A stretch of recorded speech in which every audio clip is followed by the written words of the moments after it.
continually, kagaya po ng mga saying na there's always a rainbow after.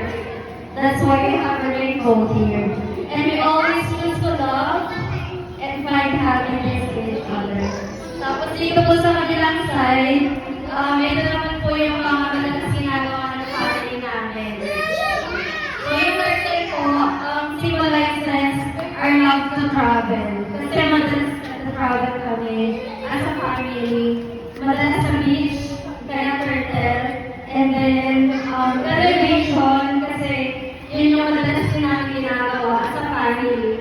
Nanonood kami ng series or movies. And then lastly is yung camera. Because we always make sure na pipicture kami kung saan kami pumunta or kung anong ginagawa namin. Just to make sure na merong memories na gagawin ng mga bata. And lang po, thank you.